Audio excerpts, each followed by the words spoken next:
Hello, and welcome to Don Hammond's Arlington Weekly News. I'm Daniel Pineda.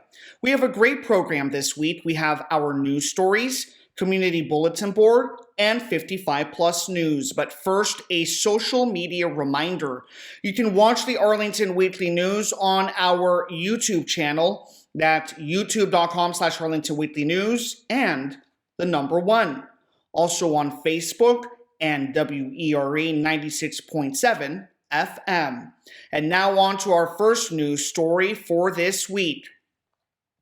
As of Saturday morning, December 18th, reports show the number of confirmed COVID-19 cases in Arlington increased by 689 for the week, up to 20,801. That's a considerable increase from recent weeks. We at Don Hammond's Arlington Weekly News will continue to monitor the situation as the cooler months continue. As for vaccinations, we have some doubts about the accuracy of the data we received from the Virginia COVID-19 vaccination tracker. Alternatively, we examined Arlington County's own vaccination tracker, which provided different data. According to that site, only 185,186 Arlingtonians aged 5 and above have received at least one dose of COVID vaccine. They show that figure as 82.6% of their estimated eligible population of 224,196 Arlingtonians. Our estimate was 226,700, but that difference is small, a little more than 1%. For the time being, we will now report on data provided by the Arlington website. At any rate, the recent increase in cases makes it clear that Arlingtonians should remain vigilant. Pfizer COVID-19 vaccine for 5 through 11-year-olds is still available at the following locations: Arlington Mill Community Center, located at 909 South Dinwiddie Street, and Walter Reed Community Center, located at 2909 16th Street South. Walk-ins for 5 through 11-year-olds are available Monday through Friday from 2 p.m. to 6:45 p.m. and Saturday and Sunday from 9 a.m. to 4:45 p.m. However, the holidays may affect operations. For more information, consult the Arlington County website. And now on to our next news story for this week. Starting in the summer of 2022, Arlington Public Schools will start paying its bus drivers the highest compensation of neighboring school systems in Virginia and Maryland.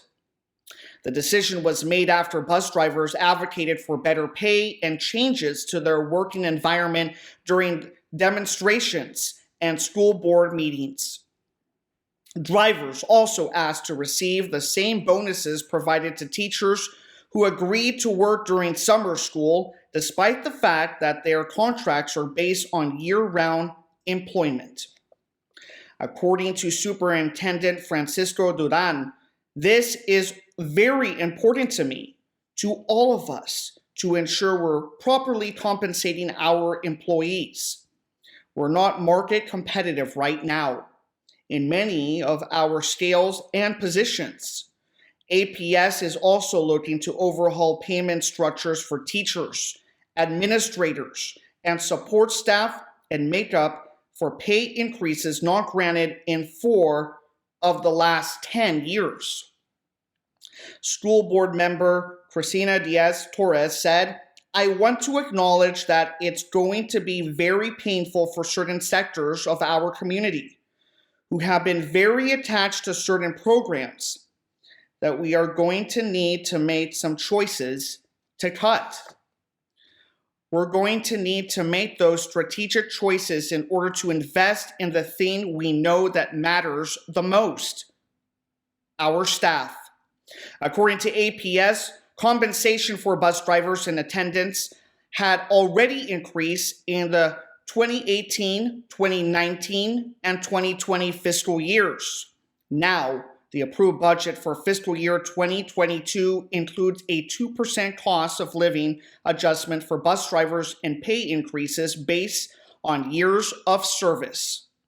Planned for raises in the 2023 fiscal year were also well received, but bus driver Crystal Harris said that the school board has to act more quickly. She said, and we quote, "2023? We don't even know we're going to be living in 2022. And you guys are talking about 2023? Did you not forget we're living in a world with a deadly disease taking people out on the daily?" She may have meant to say, "Did you forget?" instead of, "Did you not forget?" But she also failed to acknowledge that the same pandemic conditions are affecting everyone else as well, not just the school bus drivers.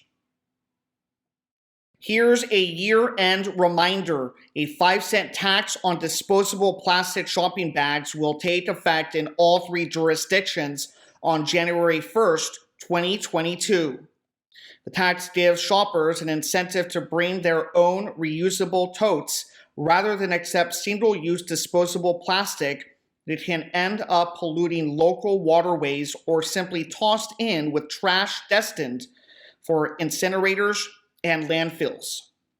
The tax will apply only to plastic bags issued at grocery, convenience, and drugstore checkouts. Retailers who are required to collect the tax can keep 2 cents per bag for the next 2 calendar years, then 1 cent per bag in subsequent years. Collection will be overseen by the State Department of Taxation. A variety of task-specific bags, like those used for holding ice cream, meat and seafood, vegetables, and protecting dry cleaning, are excluded from the tax.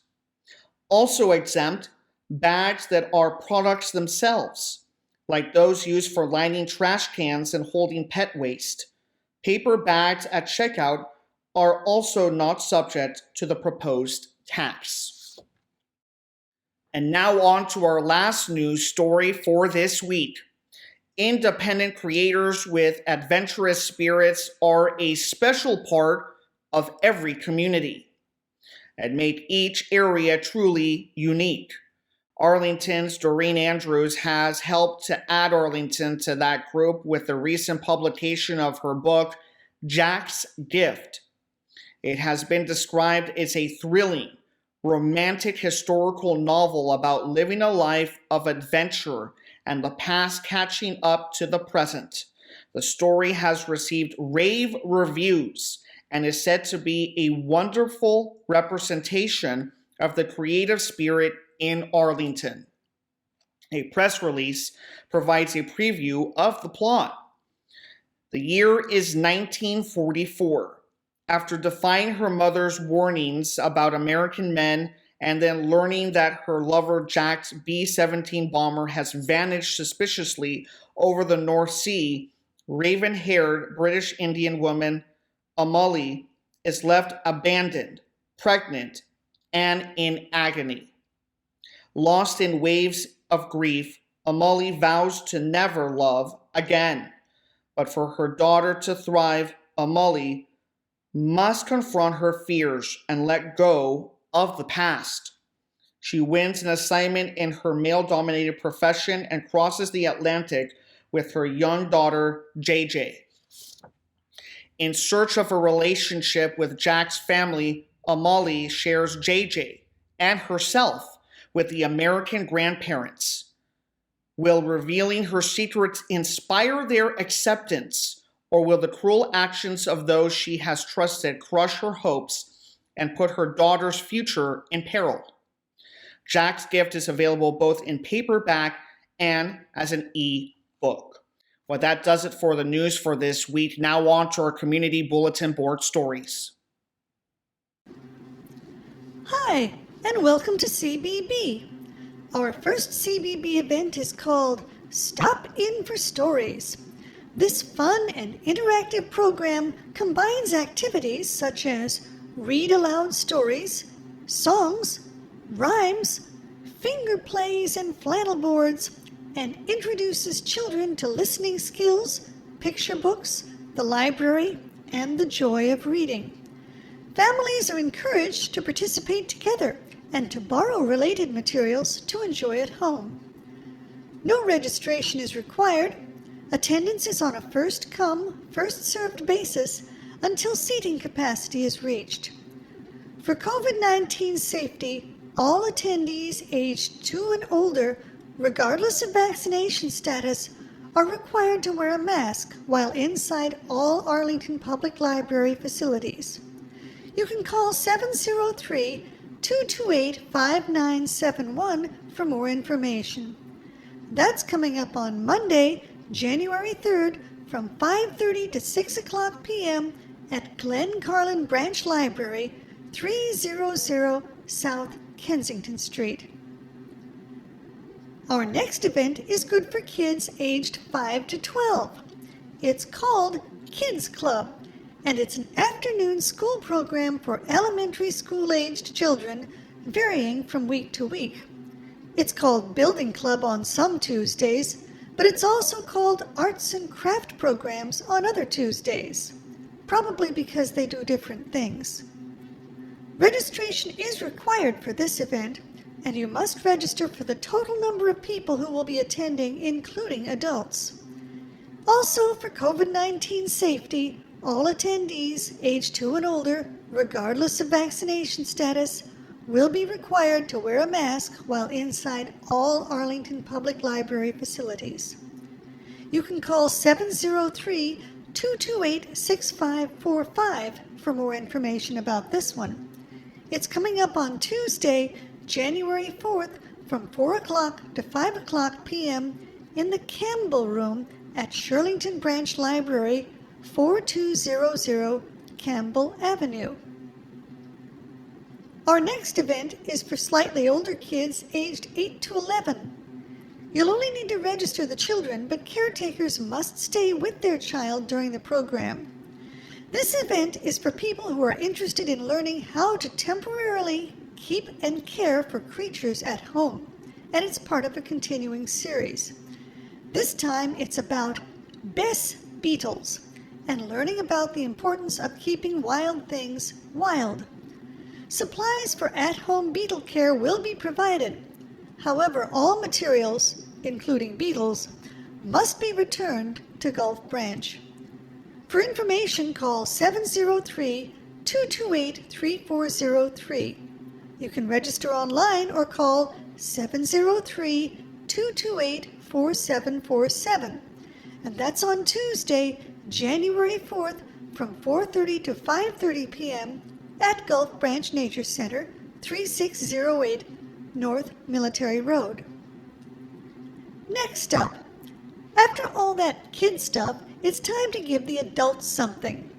This time it's the Northern Virginia Bird Club Walk. You can join members of the Northern Virginia Bird Club for informal walks through Glen Carlin Park in search of resident and migratory birds. Experienced and beginning birders will be welcomed. Bring binoculars and field guides if you have them. For information, call 703-228-6535. You can register online or call 703-228-4747. That's on Wednesday, January 5th from 8:30 to 11 o'clock a.m. at Long Branch Nature Center, 625 South Carlin Springs Road. Our next event is based on a line from a TV show called The Price is Right. The event is called Come On Down. It's a chance to join in at the Westover Library to play some of the best television games from the 80s. In this nostalgic program, families will compete in a featured game such as Family Feud, Win, Lose, or Draw, Wheel of Fortune, Name That Tune, and Jeopardy! Each night, the family that wins will receive a very cheesy prize, a gift card to purchase pizza, subs, or calzones from the Italian store, which is very nearby. So put on your padded shoulder dresses and your acid-washed jeans and moonwalk on over to the Westover Library for a family game night that is sure to be a blast from the past. Now, registration is required for this one, and for COVID-19 safety, all attendees aged 2 and older, regardless of vaccination status, are required to wear a mask while inside all Arlington Public Library facilities. When visiting the library, the county visitor face covering policy from the Arlington County Government website is in effect. You can call 703-228-5260 for more information. That's on Tuesday, January 4th from 6 o'clock to 7 o'clock p.m. at Westover Branch Library, 1644 North McKinley Road, Suite 3. And now it's time for 55 Plus News. Howdy, and welcome to 55 Plus News. We'll start off with a chance to ring in 2022, that's 2022, believe it or not, already, at a virtual New Year's party. You can enjoy games and entertainment while connecting with other 55 Plus friends. Everyone can make the meal of their choice so that they can all eat together. At the end of the party, you can toast the new year in whatever you want to drink. The best part for some folks is that you'll be ahead of almost everyone else in Arlington because this party starts at 11:30 a.m., not p.m., and lasts until 1:30 p.m., not a.m. You can register online or call 703-228-4747. The activity number is 912-890-05. And that is, yes, Friday, December 31st from, 11:30 a.m. to 1:30 p.m. This is, of course, a virtual event. Now, the folks in China will still be 1 hour ahead of you guys because of the 13-hour time difference, but the Chinese New Year won't start until next February 1st, so you'll still be ahead. The next event is called a folk music sing-along. They say that Joan Baez, Bob Dylan, and Joni Mitchell are a few of the inspirations. Now, some of the purists argue that these people didn't do traditional folk music and that their songs are actually classified as contemporary folk music. You know how some folks like to argue. But anyway, these sing-along songs are sure to be a heartwarming experience. The group meets on the first Monday of each month. Now, this is a drop-in event. Drop-in events are ongoing programs that participants can join anytime with a valid 55 Plus pass. Any program listed as a drop-in event does not require pre-registration. However, all programs do have a capacity limit and may fill up. Participants should sign in for these programs. Anyway, this one's coming up on Monday, January 3rd from 1:30 to 3:30 p.m. at Madison Community Center, 3829 North Stafford Street. You gotta be 55 and up, and 55 Plus membership is required. Now, the next event is simply called Book Club. The idea is to get together for great books and conversation. January's title will be A Raft of Stars by Andrew Graff. It's a novel about a couple of kids in Clay Pot, Wisconsin during the summer of 1994.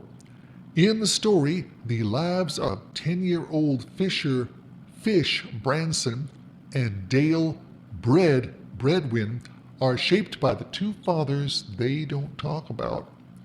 One night, Fish gets tired of seeing his best friend bruised and terrorized by his no-good dad, so he decides to take action. A gunshot rings out, and the two boys flee the scene, believing themselves to be murderers. They head for the woods, where they find their way onto a raft, but natural terrors threaten to overwhelm them. Now, there are 4 adults who track them into the forest, and each one is on their own journey. Fish's mother, a woman full of fierce faith.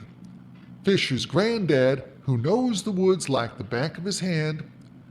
A purple-haired gas station attendant and poet looking for connection.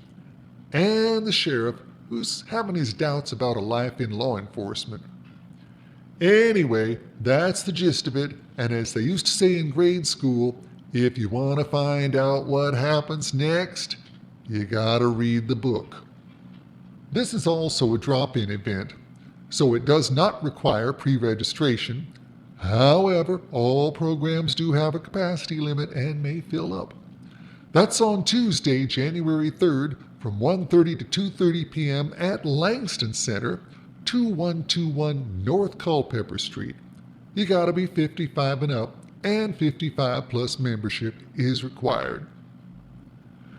Next up, 55 plus walks again. Okay, you've had your holidays. Now it's time to climb back up on the horsey and get active again with friendly walking companions.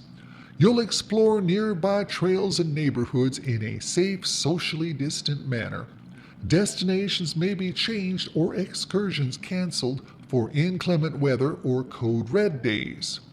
You can register online or call 703-228-4747. The activity number is 912-106-06. And that's on Wednesday, January 5th from 9:30 to 10:30 a.m. at Green Springs. You got to be 55 and up, and 55 plus membership is required. Now, you're going to have to call anyway to find out just where to go in Green Springs, so maybe you can also ask what they mean by a code red day. Finally, in 55 plus news, it's time for some more opera appreciation. For opera lovers and learners, this is your chance to enhance your appreciation of the magnificent art and drama of opera. Volunteer George Cicchetti will set the stage for each opera, providing the storyline, composer, and other interesting background info. Musical selections from well-known operas will be played, professional commentary will be provided, and group discussion is sure to follow.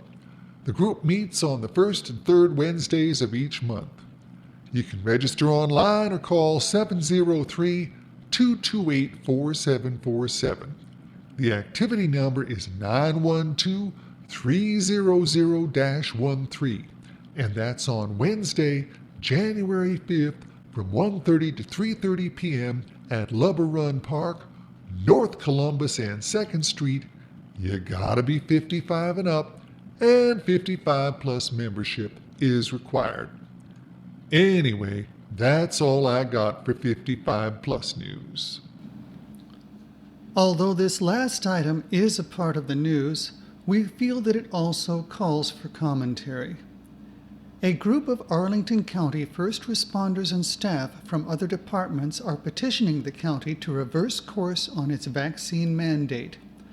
The mandate states that unvaccinated employees have until February 1st, 2022 to get the vaccine or obtain a medical or religious exemption. Those without a vaccine or exemption on February 1st are to be placed on leave, and if they obtain neither before February 28th, 2022, they will lose their jobs. The petition, started by firefighter Sterling Montague, is asking for what he calls more reciprocal ideas for ensuring employee health and safety. Mr. Montague stated, "We are anti-mandate for lots of reasons, and we have a diverse group that includes African Americans and Hispanics." The petition says the mandate disproportionately harms people of color. The actual nature of this disproportionate harm is not clear. The vast majority of doctors and public health professionals maintain that vaccines are safe and the best protection against COVID-19. Arlington Public Health Director Dr. Ruben Varghese says mandates work, linking rising vaccination rates among those older than 18 to various mandates. Rather than terminate non-compliant employees, the petition suggests affordable at-work tests for unvaccinated people and those who report to work with symptoms while counting previous COVID-19 cases towards immunization. However, current medical analysis says that previous infections are not comparable to vaccinations and that the Omicron virus can be spread prior to detection. According to firefighter Kevin Riordan, about 55 of the nearly 380 uniformed and non-uniformed fire department personnel were not fully vaccinated the last time he checked. He said that many would take masking and paying for testing themselves over losing their jobs since they're already masking when interacting with the public regardless of vaccination status. He said the mandate is, quote, a slap in the face, unquote, to those who responded to house calls and tended to sick residents in 2020. He went on, I hate to use the term hero, but when we're being lauded as heroes, not just from the Pentagon, but from when the pandemic originated, people thanking us, sending us food, now it's a complete 180 because we've decided not to get the vaccine. This is despite the fact that COVID-19 cases in Arlington have returned to levels last seen in February 2021, which the county links to Thanksgiving gatherings and said could persist amid the flu season and the winter holidays. Having covered the progression of the various COVID mutations and the slower rate of vaccinations, we at Don Hammond's Arlington Weekly News are disappointed that such people, especially first responders who supposedly have the safety of the community as their main concern, are refusing to cooperate with measures whose sole function is the protection of both the responders and the people they claim to wish to serve. Apparently, being hailed as heroes and being given food is not enough for Mr. Riordan and his fellows. They seem to desire a special exempt status that the virus itself will not respect. Since each viral transmission increases the likelihood of additional mutations, perhaps Mr. Montague and Mr. Riordan are hoping that the next variant will be named after them. Our reply is simple. Everyone who is medically able should get vaccinated, regardless of job title or religion, because the virus doesn't care. It's time for these objectors to join the rest of the human race on Earth. This has been our commentary. And that concludes this week's show. We will be back next week with more news from Arlington. Meanwhile, be careful, be safe, and be well.